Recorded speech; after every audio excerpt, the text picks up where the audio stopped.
Meu...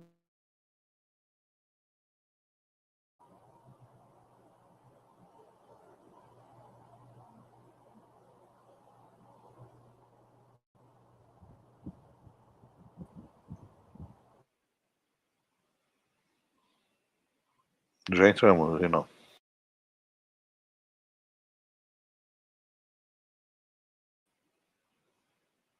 Boa noite, irmãos. Estamos dando início a mais um estudo e... Só um minutinho, irmãos, aqui tem um probleminha aqui. Estamos dando início a mais um estudo em Efésios, capítulo 1, a partir do versículo 14.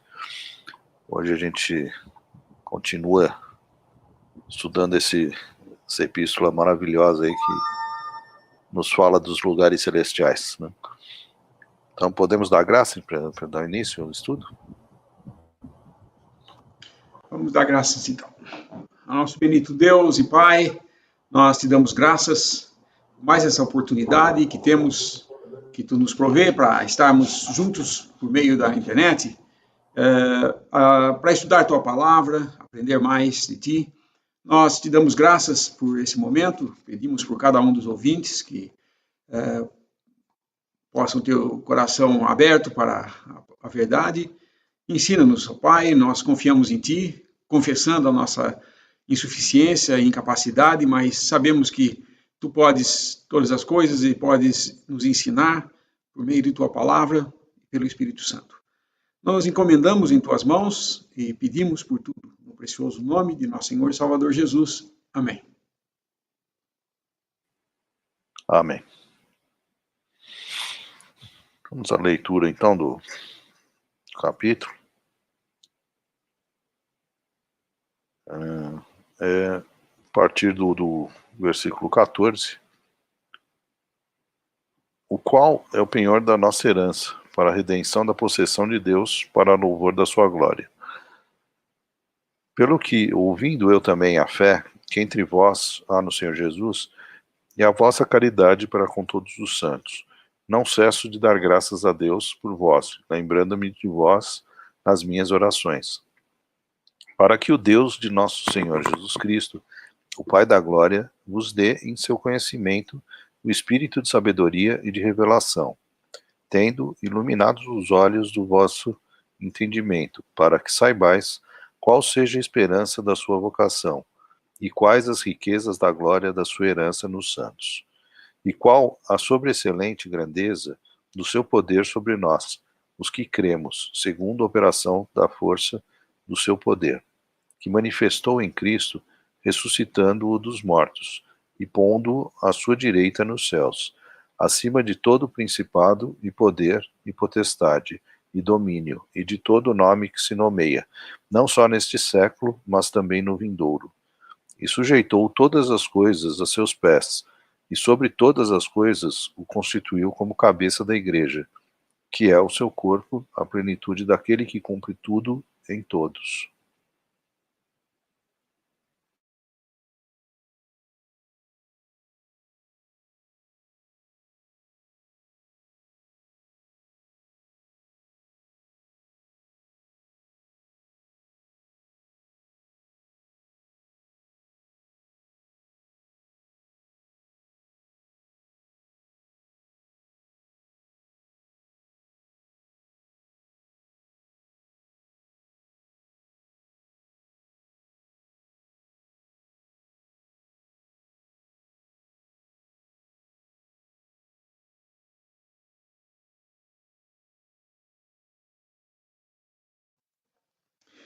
O qual que ele está falando nesse versículo aqui está em relação com o versículo anterior, 13, ele estava falando a respeito de nós sermos selados com o Espírito Santo da promessa, né?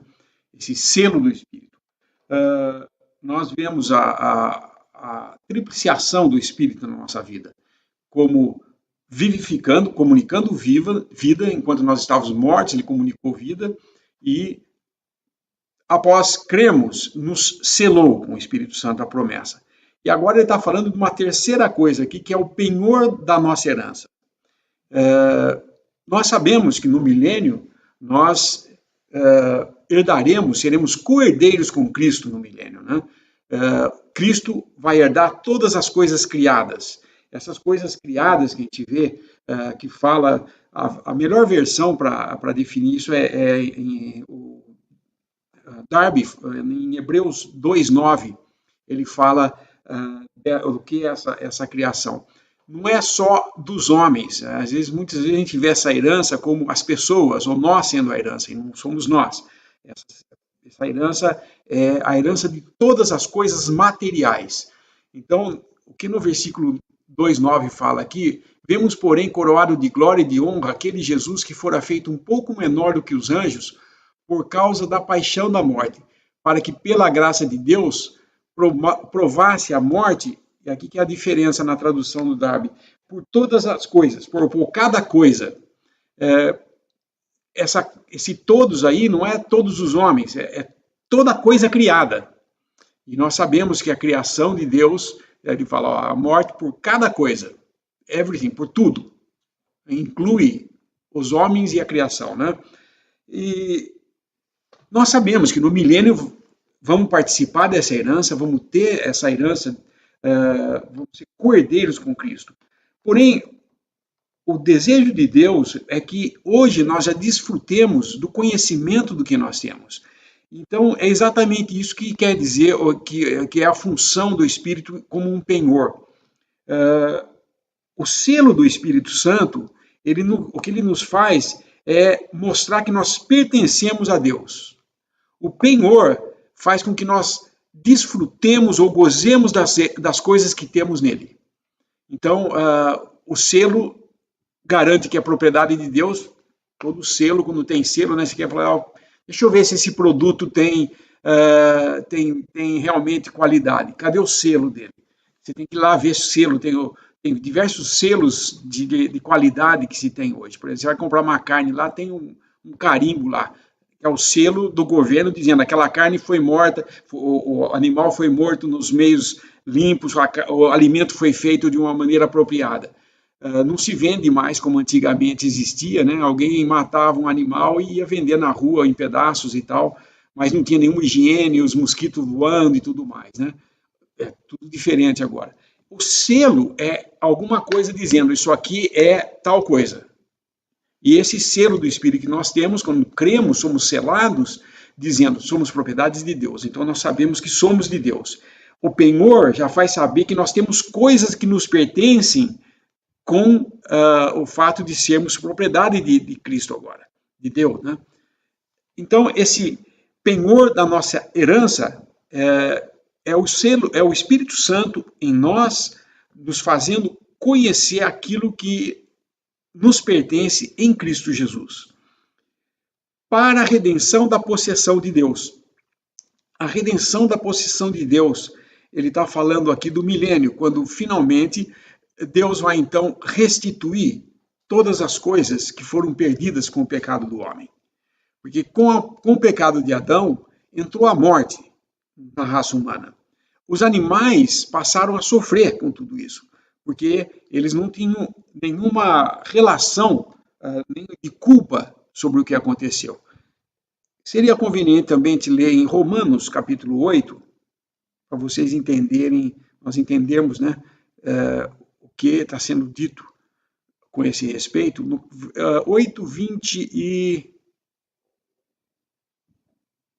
8:19. Porque a ardente expectação da criatura espera a manifestação dos filhos de Deus. O que é a manifestação dos filhos de Deus? É o milênio. A criação, a criatura, que inclui toda a criatura de Deus, ela aguarda a manifestação dos filhos de Deus, que é quando Cristo vier com os seus santos, para revelar a glória de Deus. E ele, então, nessa época, vai tomar posse dessa herança. Então, o versículo 20, que lê 19, fala da ardente expectação da criatura, que espera a manifestação dos filhos de Deus, e aí ele fala, porque a criação ficou sujeita à vaidade, não por sua vontade, mas por causa do que a sujeitou. Então, a sujeição da criação de Deus a essa condição não foi porque ela quis, Não foi vontade dela, foi vontade de Eva e de Adão de comer do fruto. Eles trouxeram isso. Eles sujeitaram toda a criação a essa escravidão e os animais sofrem com isso. Veja o versículo 21. Na esperança de que também a mesma criatura será libertada da servidão da corrupção para a liberdade da glória dos filhos de Deus. Ou seja, no milênio, a criação vai ser restaurada como herança de volta dada a Deus. Aquilo que foi perdido no Éden é dado de volta a Deus, a criação, e eles vão participar dessa liberdade da glória dos filhos de Deus. Então, por isso que nós vemos Isaías falando do milênio, ele fala que o leão vai deitar com o cordeiro, a criança vai brincar com serpente, não vai ter problema, não vai ter o que a criação está sujeita hoje. Nós temos medo, né? Você vai na casa de alguém, tem um cachorro meio avantajado, todo mundo fica, opa, não vou chegar perto, não sei o que esse cachorro vai fazer. A gente sabe que pode atacar, pode ser violento, e nós somos os principais a destruir a criação, né? Como a gente vê os homens fazendo hoje em dia. Porém, voltando lá então em Efésios, ele está falando a respeito desse período, desse penhor da nossa herança, porque ele está falando daquilo que é a herança que vai ser restituída a Cristo e nós coerdeiros participando dela. Versículo 14. Para a redenção da possessão de Deus. É quando Deus toma posse outra vez da sua criação caída. O que caracteriza aqui, porque ele fala que isso daí é de acordo com a redenção. Olha, para a redenção da possessão. O que é redenção? Com sua morte, Cristo Jesus derramando seu sangue, com seu sangue, ele nos comprou. Nós vemos em Pedro fala com o preço do seu sangue, do seu próprio sangue. Não foi por ouro, prata, coisas preciosas, não, pelo seu sangue ele fez essa obra. A remissão é mais do que apenas comprar. Porque nós somos possessão, nós temos o selo do Espírito Santo falando, olha, propriedade minha. Mas ele fez mais do que apenas nos tornar propriedade dele. Ele nos libertou. Isso é redenção. Redenção é comprar com o objetivo de libertar. Então, a criação de Deus aguarda também essa libertação. Como nós aguardamos também esse dia da redenção em que nosso corpo vai ser transformado. Porque nós estamos ainda no corpo do velho homem. Nós temos ainda a carne, como o corpo caído de Adão, ainda está aqui, ele não foi transformado ainda. Nós aguardamos essa redenção, essa transformação para a libertação de estar na presença de Deus, sem restrições, sem fraquezas, sem debilidades, mas santa, pura, sem rugas, sem mancha, que é o que ele vai apresentar à sua igreja. Deus vai apresentar a Cristo, a sua igreja, né? Que é a noiva. Então, quando nós vemos tudo isso, prestem atenção, para louvor da sua glória. Agora, leiam o versículo 6 aí. Para louvor da glória, para louvor e glória da sua graça, pela qual nos fez agradáveis ensino amado. Quando ele fala a respeito da predestinação, em que Deus nos predestinou antes da fundação, nos elegeu e nos predestinou para filhos de adoção, quando nós somos feitos filhos, somos agora filhos de Deus, isso é para louvor da sua glória e da sua graça. Louvor e glória da sua graça. Agora volta lá no versículo que nós lemos agora, 14, para louvor da sua glória, não fala da graça. Porque a graça é necessária para com o homem que é culpado da queda. A criatura não precisa de graça, porque ela não é culpada. Como nós lemos em Romanos, a criação não foi vontade dela cair nessa situação, mas do homem foi. Então, esse versículo nos dá, o versículo 14, nos mostra claramente que essa redenção, essa herança, primeiro, não é nós que somos a herança, Nós somos a noiva, nós não somos herança. E ninguém que escreve a sua herança põe a esposa como parte da herança, né? Se eu for fazer um testamento, eu vou morrer, vou deixar como herança minha esposa, minha casa, meu carro. Não, a esposa não faz parte de herança nenhuma. Ela é minha esposa. Viva ou morta, ela sempre será minha esposa. Mas, no caso, quando fala da herança, que é a criação, aí é diferente. Não existe graça porque não existe necessidade de perdoar pecado dos animais, da criação primeira de Deus, a não ser do homem. O homem é culpado pela queda, não os animais, a criação. A criação sofre hoje, mas fica só nisso, né? Ela sofre e aguarda essa redenção que é para louvor da glória de Deus também. Então, o mundo vai louvar a glória de Deus visto pela igreja, não só os homens vão louvar, toda a criação vai fazer isso. Os homens vai ser motivo de louvor e glória da graça que ele agiu com a igreja, porque para a igreja ele teve que agir com graça, por causa dos pecados e do pecado, mas com respeito à criação não há graça. Porém, há a restauração desse estado. Por isso, nós até hoje aguardamos e essa herança que nos pertence, da qual o Espírito Santo agora é o nosso penhor, falando, ó, você tem essa herança, é sua. E em Cristo é uma herança material aqui das coisas. Porém, nós temos uma característica que nenhum outro santo do Velho Testamento, ou qualquer um que não faça parte da Igreja de Deus tem, que é o fato de nós termos herança celestial e terrena. Quando estivermos reinando com Cristo, seremos co-herdeiro de Cristo, com Cristo, dessa herança material, da criação de Deus aqui na terra, e já temos as bênçãos espirituais nos lugares celestiais. Porque nós, como Cristo, estaremos reinando com Ele.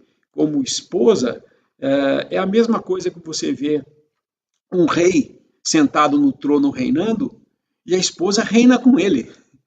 Ela não tem a função do rei.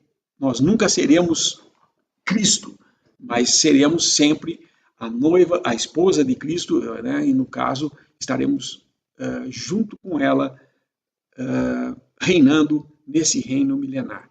Então, por isso que fala do Espírito Santo, seu penhor, da nossa herança, para a redenção da possessão de Deus, para louvor da sua glória. Parar por aqui, irmão, acrescentar mais coisa?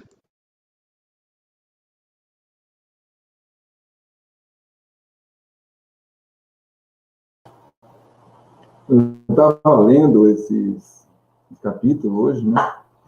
E a gente vai meditando e tentando se transportar para esse dia. O dia em que seremos donos, juntamente com Cristo, de tudo que existe. A fé nos transporta para esse momento, né? E nos faz viver e desfrutar dessa promessa que nos é garantida pelo Senhor, com selados, né? Ele é o selo, ele nos sela. O Espírito Santo é o selo, né? Ele é o que nos identifica, juntamente com Cristo. E fico imaginando, né? Que homem que tem certeza dessa herança pode ser seduzido pelo mundo, se ele já é dono de tudo. O mundo muitas vezes nos seduz porque nos falta essa identificação com essa verdade. A briga que nós fazemos, nossos conflitos, muitas vezes são por falta de identificar essa verdade e da fé nos transportar para esse dia. Porque nós vamos lutar por coisas do mundo, somos donos dele, seremos, né, de tudo isso. Nós podemos viver hoje como quem dele não depende de nada. Em que podemos viver com aquilo que o Senhor nos provê, com aquilo que o Senhor, no momento, pela sua graça, nos dá, com muita alegria, porque sabemos que tudo já nos pertence, e esse momento que estamos vivendo aqui, para o seu louvor e sua glória, e para nos tornarmos cada dia mais parecidos com seu Filho. Esse exercício de amor que o Senhor tem conosco. Não é uma questão mais do que eu vou ser, do que eu vou possuir nesse mundo. O que eu vou ser e o que eu tenho, eu já sei. Agora é como eu vou desfrutar disso, juntamente com meu Senhor Jesus Cristo, dia após dia. Quando escondem de mim que eu sou dono de tudo, eu posso ser seduzido por alguém que queira me oferecer algo, me dar algo, né, para me enganar, para me tirar do caminho daquele que me colocou perfeitamente, sem dúvida nenhuma. E às vezes nos falta essa verdade. Uma das coisas que nós vemos muito é a carência por reconhecimento de homens, né? Quero ser reconhecido pelo aquilo que eu faço. Alguns irmãos querem que o seu exercício no Senhor seja visto pelos irmãos e seja aplaudido. Tudo isso é por quê? Porque ainda não viu aquele que já o abençoou por graça. Ainda não está vivendo, desfrutando disso. Então ainda precisa ter essas coisas que a carne nos faz tanto brigar. Reconhecimento, ser visto, possuir, tudo isso aqui são coisas do homem terreno.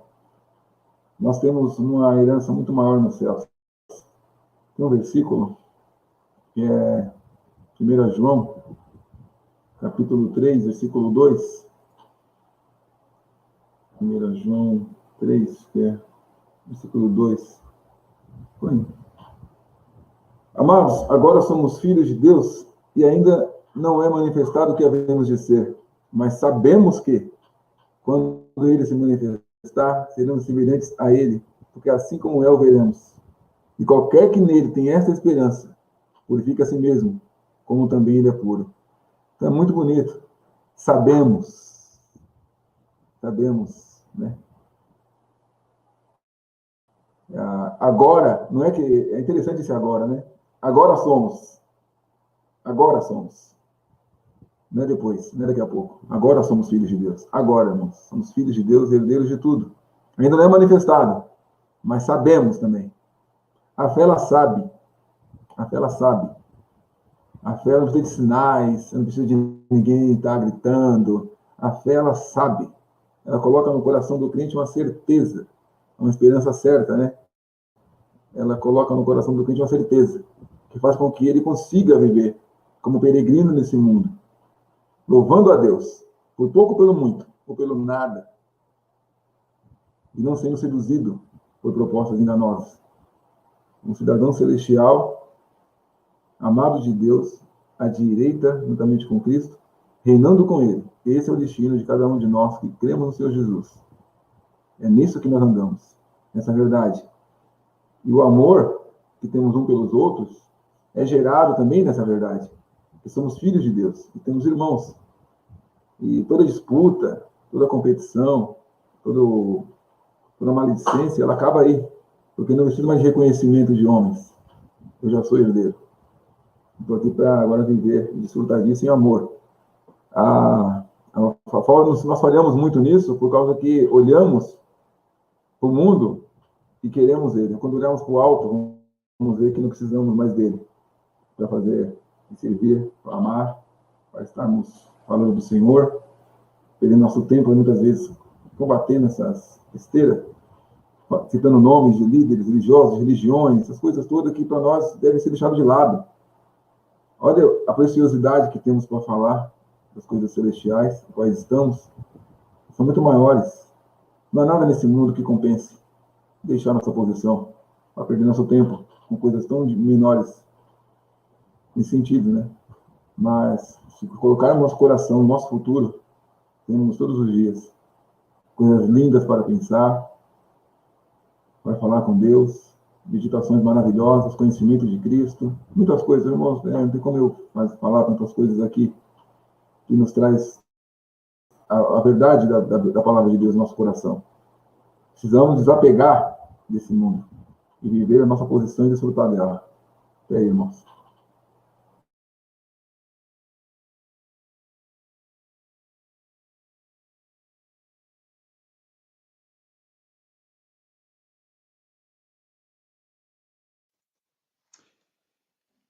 No versículo 15, nós vemos Paulo falando, pelo que, ouvindo eu também a fé que entre vós há no Senhor Jesus, e o vosso amor para com todos os santos, não cesso de dar graças a Deus por vós, lembrando de vós nas minhas orações.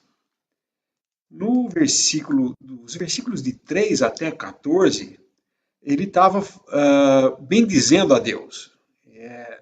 versículo 3 fala: bendito Deus e Pai de nosso Senhor Jesus Cristo. Ele está adorando a Deus por 3 coisas, ele faz. Dos versículos 3 a 14, são 3 coisas que nós vimos que ele trata aqui, que ele se regozija. Ele fala: bendito Deus e Pai de nosso Senhor Jesus Cristo, o qual nos abençoou com todas as bênçãos espirituais nos lugares celestiais em Cristo Jesus. A filiação com o Pai. Deus, o Pai, nos torna filhos em Cristo Jesus. Depois, a nossa herança com Cristo. A herança, somos co-herdeiros com Cristo. E em terceiro lugar, o selo, o penhor, a vivificação, o selo e o penhor do Espírito Santo. Então, a trindade aí. Agora, nessa oração, a partir do versículo 15, que ele fala, tendo ouvido a fé que havia entre eles a respeito do Senhor Jesus e o amor que eles tinham com os santos, ele não cessava mais de dar graças a Deus, ele estava orando a Deus, lembrando deles nas orações. Para que ele estava orando? Se vocês vão ver, está correlacionada com essas 3 mesmas coisas. Ele vê no versículo 17. E essas 3 coisas vão ser identificadas pela palavrinha qual.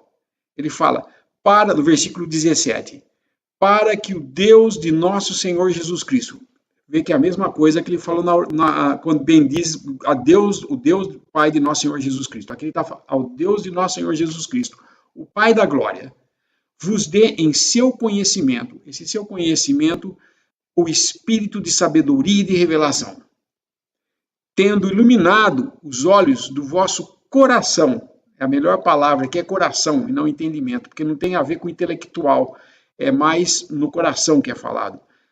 Se vocês olharem a imprensa bíblica e a tradução brasileira, fala iluminados os olhos do vosso coração, que a atualizada também fala, e o Darby também fala os olhos do coração. Aqui James fala entendimento também. Então, tendo iluminado os olhos do vosso entendimento, para que saibais qual, aí está a primeira. O primeiro qual. Qual seja a esperança da sua vocação. Qual foi a nossa vocação? Celestial. Ele nos fez filhos em Cristo Jesus. Estamos agora nos lugares celestiais em Cristo Jesus. Isso ele está falando do que nós temos em Cristo Jesus, que foi desde antes da fundação do mundo, no propósito de Deus, e depois eles concordam, e então é o conselho de Deus. Então, o propósito e conselho de Deus de fazer em Cristo Jesus manifestar toda a glória de Deus por meio da sua igreja.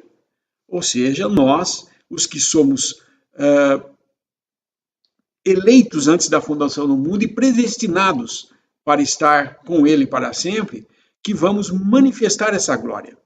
Então, a igreja que está nos propósitos de Deus, no propósito de Deus desde a eternidade, agora está sendo formada agora por esse modo como Deus resolveu, escolheu no seu propósito de fazer. Ele também tem o seu conselho. O conselho de Deus em fazer isso é de salvar dentre os gentios e dentre os judeus pessoas para formarem a igreja, que é o corpo de Cristo aqui na terra e que aguarda essa redenção. Então ele ora para que os olhos do coração sejam iluminados, para que saibais qual seja a esperança da vocação, ou seja, ele nos chamou antes da fundação do mundo, nós temos agora, da parte de Deus, Paulo orando para que Deus ilumine os olhos do nosso coração, para que a gente saiba qual seja essa esperança e quais as riquezas da glória dessa herança nos santos. Essa glória da sua herança nos santos é a segunda parte, em relação ao que nós vemos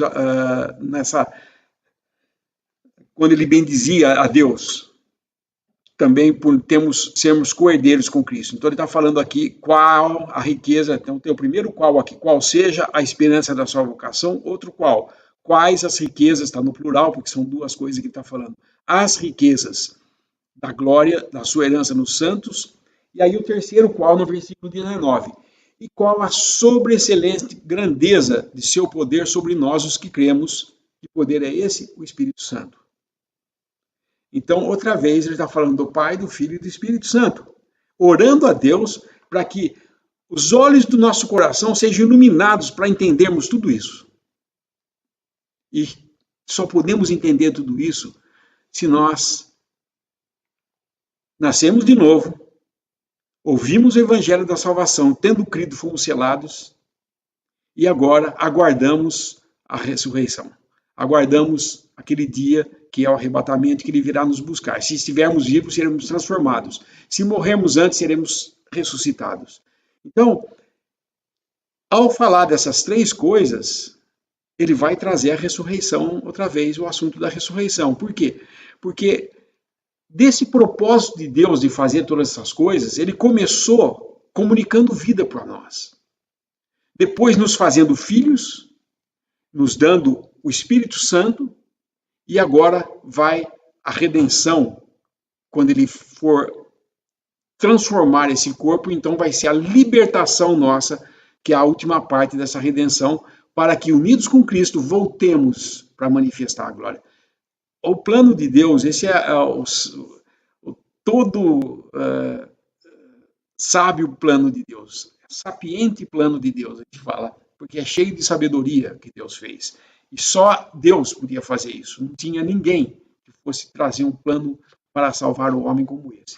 Por isso, vai redundar em louvor e glória a Deus quando tudo isso for manifestado.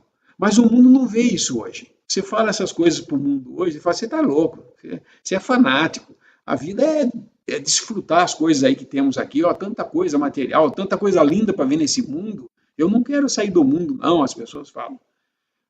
Olha, esse mundo que agora vemos, apesar da destruição, apesar da falha, de toda a desgraça que tem, é realmente bonito. Mas nós temos que pensar não no que ele é agora. O que a palavra nos mostra é que isso que nós vemos hoje, esses elementos estarão se desfazendo em fogo um dia. Tudo que é material vai desaparecer. Só vai ficar o que é celestial. E nós temos essa promessa agora de bênçãos nos lugares celestiais em Cristo Jesus. E aquilo que nós temos como promessa, como co-herdeiros da criação de Deus aqui na Terra, ela vai estar por 1000 anos aqui, mas depois também vai ser alterado, porque virá a destruição do mundo e virá o estado eterno, do qual todos aqueles que têm fé em Deus, em Cristo Jesus como Senhor, vão participar do estado eterno. Os que não, os que rejeitam agora em vida, serão lançados no lago de fogo. Então, é uma questão de qual caminho você vai tomar, qual lugar você quer estar.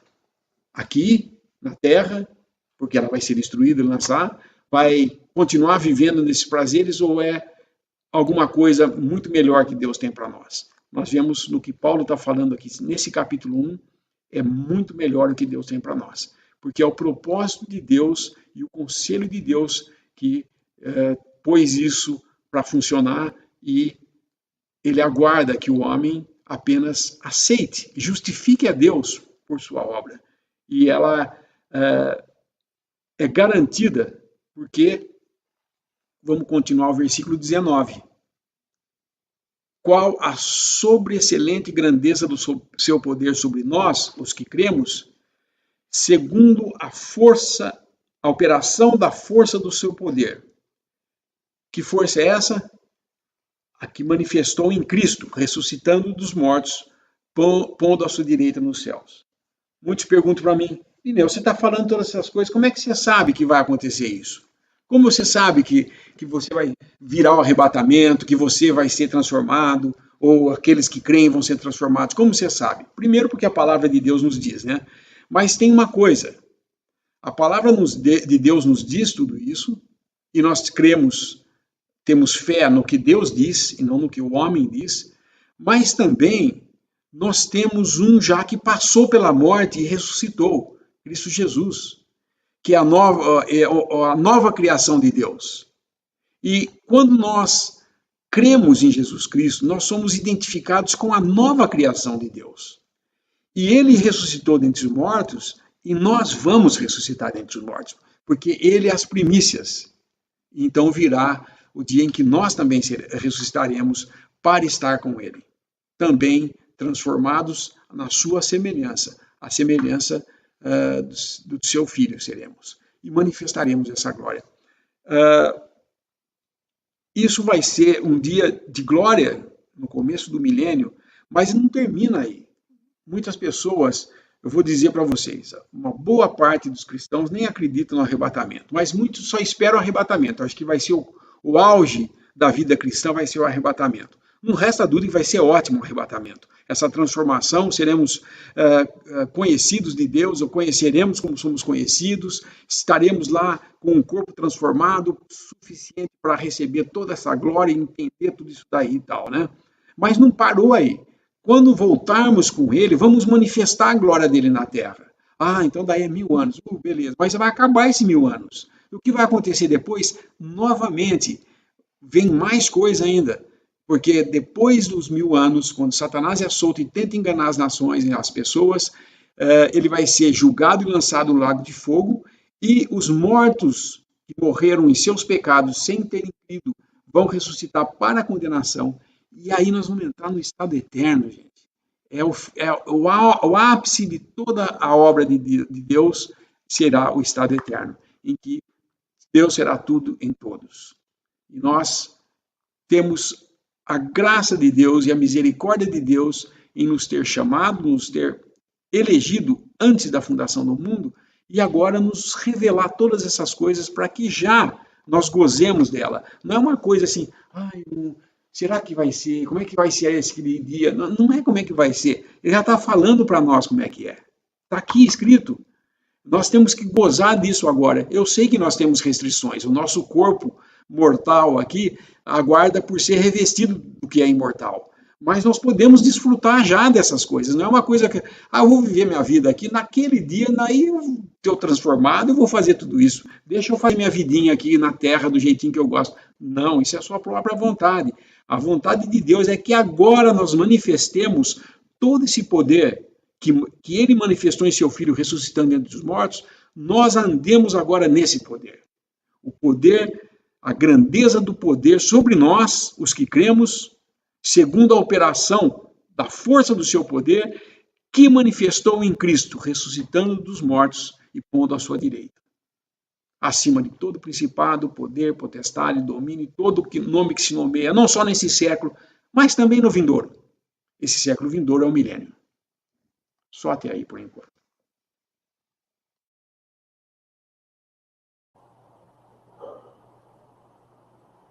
Nós estamos vivendo um tempo de dificuldades, né? O mundo está passando por essa dificuldade aí. E muitos irmãos, muitos cristãos estão passando dificuldades. E algumas grandes, outras pequenas. E quando olhamos para essas promessas e como desfrutar delas, vivendo dias difíceis, vivendo momentos difíceis. É claro que até nesses momentos difíceis, nesses dias difíceis, que é o momento melhor para você desfrutar delas. É o melhor momento que você tem para poder, abraçado no amor de Deus, orar para compreender a vontade do Senhor na sua vida e aprender com os bons momentos e com os maus momentos. Em tudo, Deus está nos chamando, está nos amando, em tudo. As nossas dificuldades não são para nos derrubar, mas elas, muitas vezes, nos fazem entender essa verdade que estamos falando aqui hoje. É através dela que olhamos para o céu. É através dela que precisamos nos aproximar mais de Deus, para conhecer o seu Filho e poder desfrutar dessa verdade. Quando fazemos julgamento próprio, conseguimos ver em nós muitas coisas necessárias para o nosso casamento, para a nossa vida com filhos, no trabalho. E é nesse caminho que nós conseguimos olhar, né, para nosso Deus e Pai, sentados juntamente com Cristo, não para sofrer, mas para crescer na graça e no conhecimento de Deus. Então, a verdade, a sã doutrina, ela nos dá essa alegria de sabermos que, os dias não são bons, mas Deus me ama. E me leva para esse lugar de descanso, de consolo, onde você pode orar e com Cristo aprender a viver esse momento, glorificando a Deus, não se enchendo de orgulho, colocando culpados, colocando pessoas, colocando adversários, acrescentando dor ao seu sofrimento, mas colocando Cristo no seu caminho e vivendo com Ele dias e noites, nem que for choro, nem que for problemas, você vai ter agora como uma ideia melhor de quem você é, filho de Deus, amado de Deus. Quando tiram de nós essas verdades, você vai se enfraquecendo, se afastando de Deus, os problemas passam a ser mais problemas, porque você vai se afastando de pessoas, você vai trazendo conflitos até para a Assembleia, para seus irmãos, colocando culpados, e vai se encher de orgulho. E o orgulho, quando entra no coração do irmão, dificilmente ele vai ceder. Ele vai ceder porque agora ele já está cheio, foi seduzido, e agora ele vai entrar em outro mundo que não vai poder desfrutar dessa comunhão. Então é importante, irmão, que nós, né, em tempos difíceis, temos oportunidade ainda maior de descansarmos e conhecermos o poder de Deus em nossa vida. Grande é o amor de Deus por nós e o poder dele, exercendo em cada dia que passamos. Saber que essa verdade está escrito. Filhos, herdeiros, de tudo que existe. Tem um salmo, eu não tinha notado aqui, acho que é Salmo 16. Salmo 16. É um salmo bonito, que fala muito sobre esse caminho, essa certeza. Não sei colocar aí, irmão. Não sei se ele é longo. Quantos versículos tem? Acho que é muito grande. Eu não lembro todo ele. É curto. Deixa eu ler alguns versículos. Guarda-me, ó Deus, porque em ti confio. A minha alma disse ao Senhor, tu és meu Senhor, não tem outro bem além de ti. Digo aos santos que estão na terra, e aos ilustres, em quem está todo o meu prazer. As dores se multiplicaram, aqueles que fazem oferendas a outros deuses. Eu não oferecerei as suas libações de sangue, nem tomarei os seus nomes nos meus lábios. O Senhor é a porção da minha herança, do meu cálice. Tu me sustentas a minha sorte. Sim, coube-me uma formosa herança. Louvarei ao Senhor, que me aconselhou. Até meus rins me ensinam de noite. Tenho posto o Senhor continuamente diante de mim. Por isso, ele está à minha mão direita. Nunca vacilarei. Portanto, está alegre o meu coração e se regozija a minha glória. Também a minha carne repousará segura. Pois não deixarás a minha alma no inferno, nem permitirás que o teu santo veja corrupção. Far-me-ás ver a vereda da vida. Na tua presença há abundância de alegrias. A tua mão direita há delícias perpetuamente. É um salmo que fala também do Senhor, né? Ali. Mas são verdades também que cabem certamente em cada coração. Que tem Deus Pai, a certeza da sua salvação e a de sua herança com Cristo, para desfrutá-la em segurança, não importa a circunstância. O Senhor tem muito para fazer em nós. Sempre tem. Muita coisa. E esse é o prazer que temos. Ter a mão de Deus trabalhando na nossa vida, né? Ter esse prazer de saber que Deus, Todo-Poderoso, pelos céus e da terra, está trabalhando agora, nesse instante de nossa vida. Ele está nos ensinando muitas coisas. E amanhã vai ser um dia especial para aprendermos ainda mais do nosso Senhor. Até aí.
O versículo, então no versículo 21, ele fala: acima de todo principado, poder, potestade e domínio, de todo o nome que se nomeia, não só neste século, mas também no vindouro.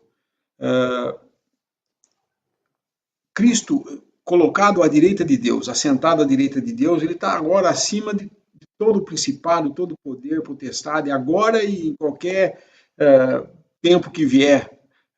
Também no vindouro que ele fala que é no milênio. Não vai haver nenhuma criatura, nenhum nome, nunca vai haver nenhum nome que seja maior do que o do Senhor. Não há nome que se nomeie nesse mundo pelo qual importa que nós sejamos salvos, que nós estejamos reunidos, ou para o qual nós vamos nos identificar nesse período, né? E aí ele fala de sujeitar todas as coisas a seus pés. Isso é o senhorio universal de Cristo, porque hoje nós, quando cremos em Cristo Jesus como Salvador, nós nos colocamos debaixo do senhorio de Cristo. Ele é o nosso Senhor, por isso que nós nos dirigimos ao bendito Deus e Pai de nosso Senhor Jesus Cristo. O Senhor Jesus Cristo é nosso Senhor. E nós nos colocamos debaixo do senhorio dele, ou seja, ele é o Senhor. Porém, no milênio, quando é esse tempo vindouro que ele fala aqui, todas as coisas vão ser sujeitadas a ele. Isso porque a criação, como nós vimos, vai ser restaurada e ele vai ser parte da sua herança material aqui na terra e nossa também. As nações vão se submeter a ele, vão se sujeitar a ele, apesar de que, mesmo assim, no final ainda vai ter nações que vão tentar se levantar, porque Satanás vai tentar enganar ainda fazendo isso, né? Mas é um senhorio universal, vai ser o tempo em que ele será o Senhor dos senhores, o Senhor de toda a terra, o Senhor dos céus e tudo mais. Depois fala também sobre todas as coisas o constituiu por cabeça, como cabeça para a igreja. Ele é o cabeça de todas as coisas, isso tem que dizer que ele tem o controle de tudo o que diz respeito ao cristão. Ele é o Senhor de todas as coisas. Nossa vida está toda debaixo do controle dele. Deus não perdeu o controle de nada.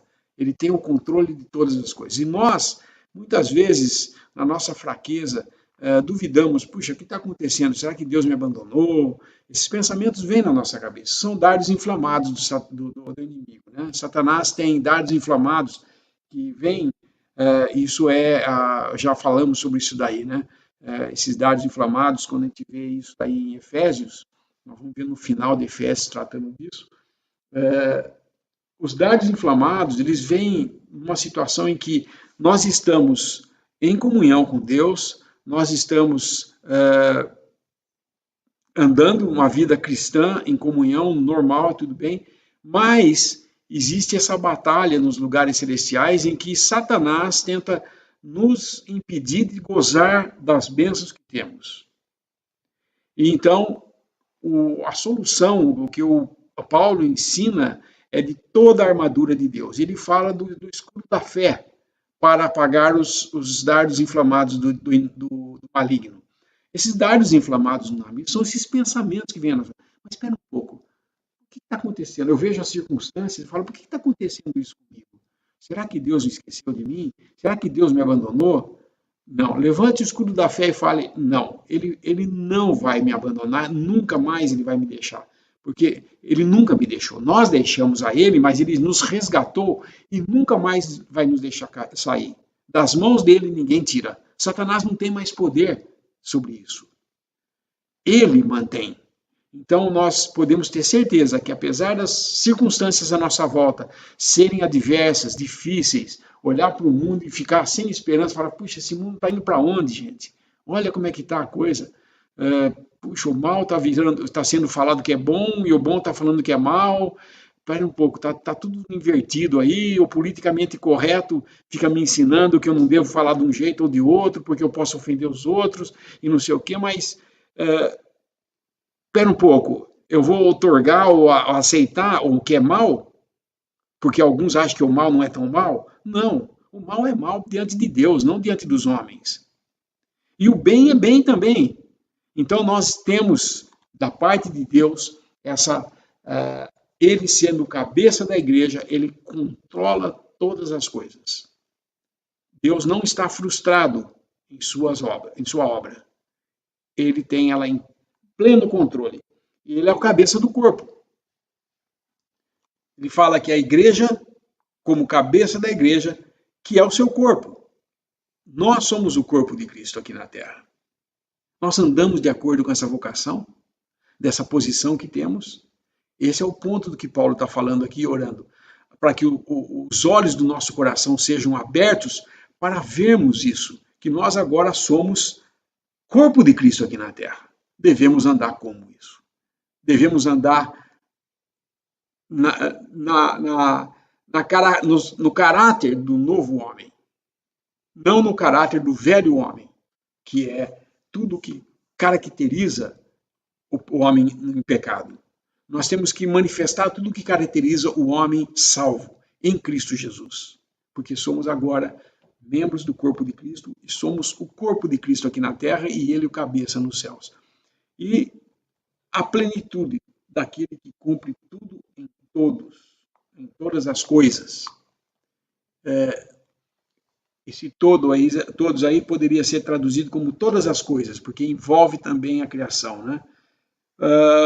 Nós somos o complemento celestial de Deus aqui na Terra. Prestem atenção no que eu estou falando, porque veja o que ele fala nesse versículo 18. Iluminar os olhos do nosso coração, para que a gente saiba qual seja a esperança da vocação e quais as riquezas da glória da sua herança nos santos. O que é a herança nos santos? É que sem os santos, ou seja, sem a igreja, Cristo não vai ainda manifestar essa glória. Essa glória será manifestada nos santos só depois do arrebatamento e de nossa união com ele nas bodas do Cordeiro. Aí a gente volta, que é Cristo vindo com os seus. É nos santos que vai ser manifestado isso. Por que após dar a lista do capítulo 11 de Hebreus, ele dá toda a lista dos homens de fé? É uma lista extensa, né? Nós vemos lá que é tão grande que ele, por falta de espaço, ele nem cita o nome de todos ali, né? Nem dá para pôr o nome de todos. Mas vamos abrir em Hebreus 11. A tão grande nuvem de testemunhas que ele fala aqui, no versículo, o primeiro versículo, capítulo 12, ele fala. Mas ele fala aqui, começa a falar da fé, ele começa por Abel e vai até aqueles que foram apedrejados, versículo 37, cerrados, tentados, mortos ao fio da espada, andaram vestidos de pele de ovelha, de cabra, desamparados, dos quais o mundo não era digno, errantes pelo deserto e montes, pelas covas e cavernas da terra. Todos que deram testemunho dele, de fé. Todos esses, tendo tido testemunho pela fé, não alcançaram a promessa. Ué, por que não? Porque ainda faltava uma coisa, a igreja. Faltava ainda Deus poder aprontar a sua noiva para o seu filho, para que eles, unidos nesse matrimônio, ele possa voltar manifestando a glória de Deus nos santos para a criação restaurada. Então ele fala, versículo 40, que é o versículo que eu queria mostrar para vocês. Provendo Deus alguma coisa melhor a nosso respeito. Ele está falando da igreja. Para que eles, os santos do Velho Testamento, sem nós não fossem aperfeiçoados. Então, o aperfeiçoamento dos santos do Velho Testamento dependia da vinda da igreja. Voltando então no nosso versículo lá, por isso que ele fala no versículo 18, quais as riquezas da glória da sua herança nos santos, que é quando ele vai manifestar essa glória nessa herança do mundo pelos santos. A glória vai ser manifestada nos santos para a criação ver, a herança ver. E eles então todos vão reconhecer publicamente, vai dar o voto público de que ele é o Cristo, ele é o Rei dos Reis, Senhor dos Senhores. Aquele que foi rejeitado agora reina em justiça, assentado no trono, e vai então reinar por 1000 anos. Isso é toda a maravilha do que a obra de Cristo faz e muito mais que tem, que a gente não consegue alcançar. Mas a oração de Paulo é exatamente para isso, que os olhos do nosso coração sejam abertos para a gente entender tudo isso que nós falamos hoje e muito mais, que nós nem sequer arranhamos, nós apenas demos uma arranhadinha no que é toda a verdade de Deus para nós, mas já é suficiente para nos deixar confiantes de que aquele que começou a boa obra certamente vai completar ela, porque depende dele e não de nós. Mas nós aqui, andando nessa terra, devemos manifestar esse poder que foi exercido em Cristo na sua ressurreição, mas agora age em nós, como cristãos aqui na terra, membros do corpo de Cristo, o corpo de Cristo aqui na terra e Cristo como cabeça nos céus. E nós debaixo desse senhorio de Cristo.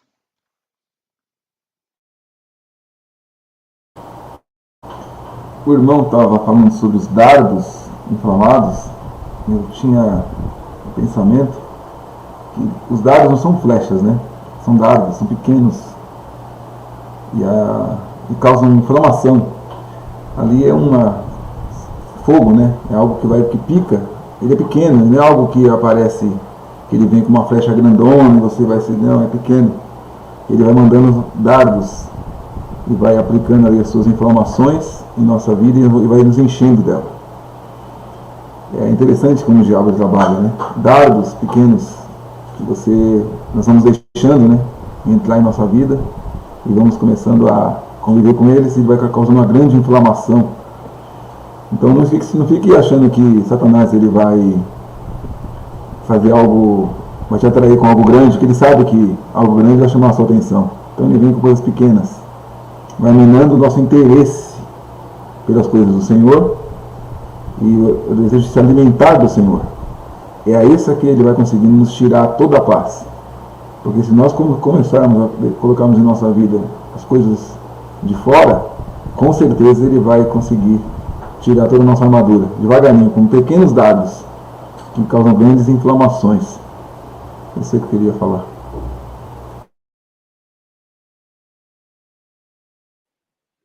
Tem uma pergunta aqui pôr na tela. A batalha espiritual é capaz de tornar um crente abatido espiritualmente? Digo, uma tristeza de espírito.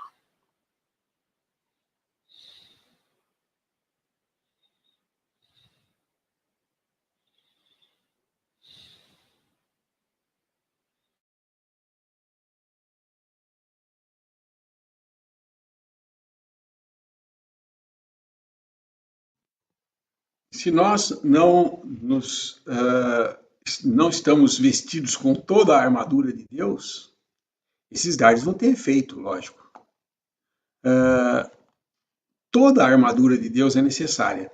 Nós vemos que quando fala em Efésios 6,13, fala, portanto, tomai toda a armadura de Deus. O problema é que, na maioria das vezes, a gente entende que tomar a armadura de Deus é falar assim, tá bom, eu vou usar a espada, né? Eu acho que é melhor a espada, o pessoal tem medo, né? Então a espada é potente. Outros falam, não, eu vou só botar o capacete, porque eu tenho medo que bateu a cabeça é problema, né? Mas é toda a armadura. Ele não está falando para você vestir partes da armadura, ou usar a armadura conforme a necessidade. Eu nunca vi um soldado que vai na batalha, e a hora que vem o cara atacar ele fala, peraí, vamos ver o que ele vai fazer. Ah, ele vai atacar minha cabeça? Deixa eu botar o capacete. Ah, não, ele vai pegar a espada, então deixa eu pegar uma espada para defender e um escudo. Ah, não, não tem isso, ele vai vestido para o que deve é. É isso que é o cristão. Ele tem que estar revestido de toda a armadura de Deus. E essa toda a armadura, quando nós chegarmos no capítulo 6, nós vamos desmiuçar mais essa toda a armadura. Mas uma parte dessa, um dos elementos dessa armadura, toda a armadura de Deus, é o escudo. que é o versículo 16 do capítulo 6. Tomando, sobretudo, o escudo da fé, com o qual podereis apagar todos os dardos inflamados do maligno. Então, realmente, os dardos inflamados do maligno, eles são inflamados, é fogo, gente, queima, né? Os dardos inflamados do maligno, eles têm o propósito de roubar de nós o gozo das coisas que temos em Cristo Jesus. Então, são dúvidas colocadas em nós. Ora, se nós vamos começar a dar ouvidos a essas dúvidas e colocar em dúvida o que Deus é, nós estamos fazendo o trabalho inverso do negócio. Nós estamos nos deixando levar pelos dardos. A solução é, quando o inimigo vem com esses dardos, ou seja, vem essas dúvidas, vem esses negócios para nós, o escudo da fé. Nós temos a fé em Cristo. Não, o meu Senhor cuida de tudo isso. Fica calmo. Estai quietos e vede a grande livramento que vos farei. É assim que nós devemos agir. Agora, logicamente, nós temos que ter toda a armadura. Mas, especificamente, o que a gente vê claramente aqui falando, tomando sobretudo, então é a primeira coisa, sobretudo, principalmente, ele está querendo dizer aqui, principalmente o escudo da fé. Porque esse é um negócio que vem como do inimigo. Nos lugares celestiais existe essa batalha, entendeu? Mas se nós andarmos confiantes em Deus e tendo essa fé, realmente não tem como o inimigo. Ele jamais vai tocar em nós, né? Ele pode colocar dúvida, nós ficarmos meio inconstante, mas a palavra de Deus e o poder do Espírito Santo habitando em nós nos livra de tudo isso daí.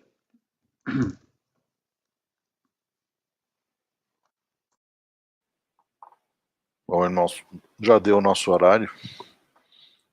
E se os irmãos tiverem alguma consideração final a fazer, à vontade. Tem um livro, Nossa Luta, um acervo digital cristão. É bem interessante ele. Ele fala de algumas batalhas. Repete o nome do livro, por favor. Nossa Luta. Chama-se Nossa Luta. Eu não sei quem escreveu. Eu sei que o nome é Nossa Luta. Ele é bem interessante. Ele fala sobre do Antigo Testamento e do Novo, essa batalha espiritual. Deixa eu ver se eu acho aqui.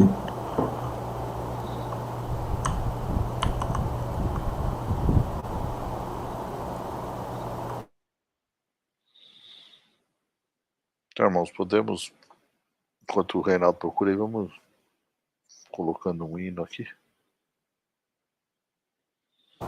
Eu te mandei no privado o link do livro. Tá, se você quiser colocar.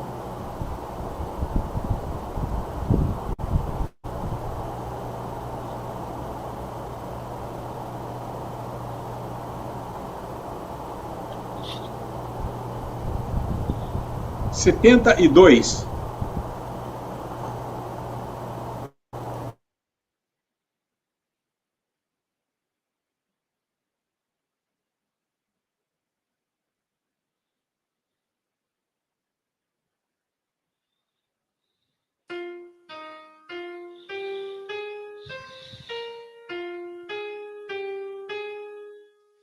Ó Deus e Pai, te agradecemos a paz, perdão e teu amor.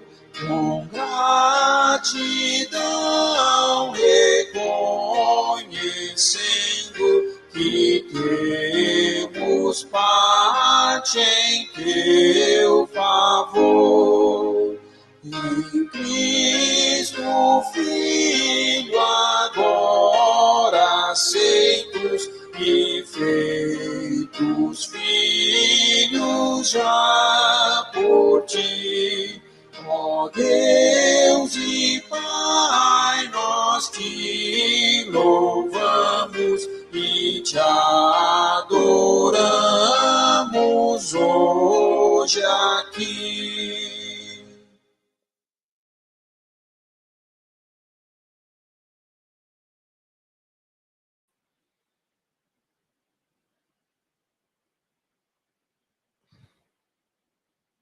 Então, irmãos, podemos dar graça para encerrar? Você pode dar graça, Reinaldo, por favor, para a gente encerrar? Tá aí na tela também, só para o livro que o Reinaldo comentou, o link.